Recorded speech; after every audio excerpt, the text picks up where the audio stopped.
और ये भी पता होगा कि जब एक विषय पर चर्चा पहले हो जाए इस बजट पर, यानी कि उस विषय पर दोबारा चर्चा वापस नहीं होती है। और दूसरा, मैं समझ सकता हूं, मैं समझ सकता हूं कि बजट पर उनकी तैयारी नहीं थी, बजट पर तैयारी नहीं थी सर, माना जा सकता है।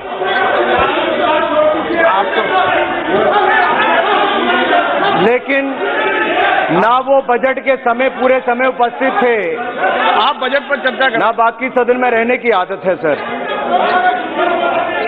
मैंने बताया कुछ लोग सदन में भी कम रहते हैं और देश में भी कम रहते हैं, उसका खामियाजा यही होता है सर। और अभी भी जा रहे हैं सर, अभी भी जा रहे हैं, अभी भी जा रहे हैं सर, अभी भी जा रहे हैं। ये पहली बार नहीं हुआ, मैं पहले भी कई बार बोला, पहले भी कई बार उठ के चले गए, तो ये नई बात नहीं है।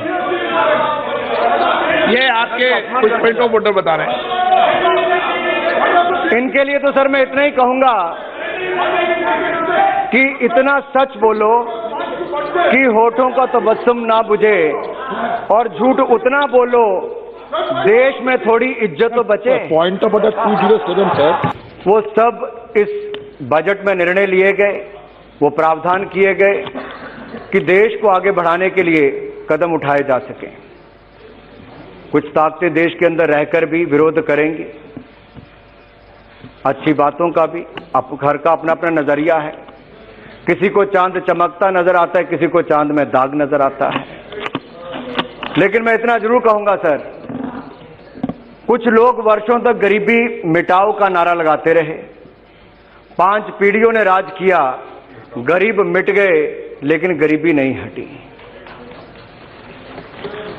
लेकिन एक गरीब मां के बेटे ने जमीनी स्तर से राजनीति करते हुए संगठन से सरकार तक आकर जब काम किया, तो हिंदुस्तान के इतिहास में सबसे कम समय में सबसे ज्यादा गरीबों को गरीबी रेखा से बाहर निकालने का काम किया तो नरेंद्र मोदी जी ने करने का काम किया है। कुछ लोग गरीबी पर राजनीति करते रहे, रोटी बांटने का राजनीति करते रहे, रोटी ज्यादा कैसे बने उस पर कभी विचार नहीं किया, क्योंकि इनकी राजनीति ही उससे चलती थी। सड़क की एक बजट में घोषणा कर दो, उससे पहले वायदा करके एक चुनाव जीत जाओ, फिर घोषणा कर दो। 5 साल बीतने तक केवल चूना लगता था, सड़क का कोई नामो निशान नहीं होता था। फिर एक आशा दिखाते थे, उसके बाद भी कुछ नहीं करते थे। इसी तरह से इनका खेल कई वर्षों तक चलता रहता था। और जब अटल जी के समय भी देखें सर, जब नेशनल हाईवेज बनाने की शुरुआत हुई, उस समय भी ये विरोध करते थे कहां से नेशनल हाईवे बनेंगे। आज देश में अगर कोने कोने में नेशनल हाईवे बने तो अटल जी ने शुरुआत की, और नरेंद्र मोदी जी के समय उसे ऊंचाइयों पर ले जाने का काम किया गया है, कई गुना ज्यादा उसको बढ़ाने का काम किया है।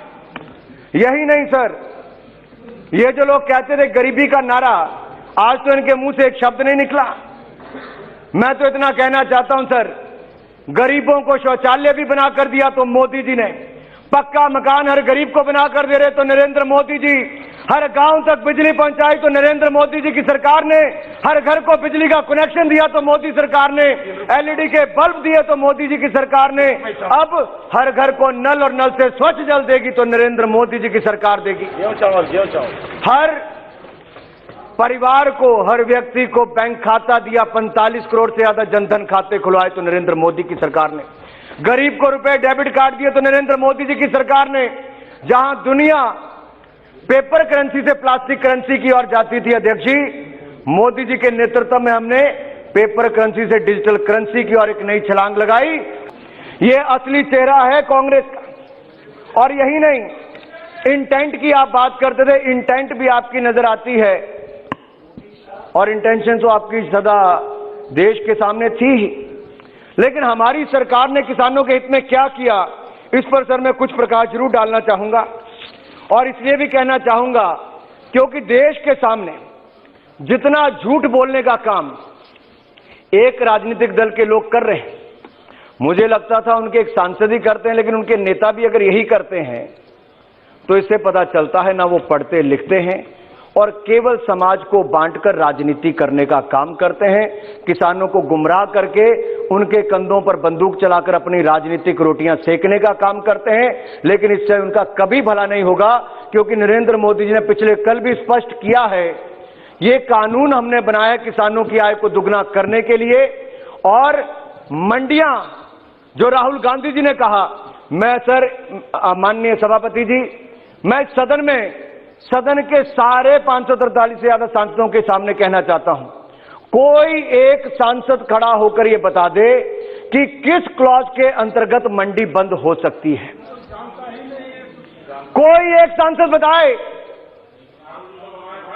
कांग्रेस के नेता यहां पर बैठे हैं, मैं इसलिए कहना चाहता हूं, कहां पर लिखा है मंडी बंद होगी? सर माननीय सभापति जी, मैं चाहूंगा अगर अधीर रंजन चौधरी जी भी इसमें थोड़ा प्रकाश डाल दें तो देश को पता चल जाए। मैं तो ये चाहता था इसमें प्रकाश डालने के लिए एक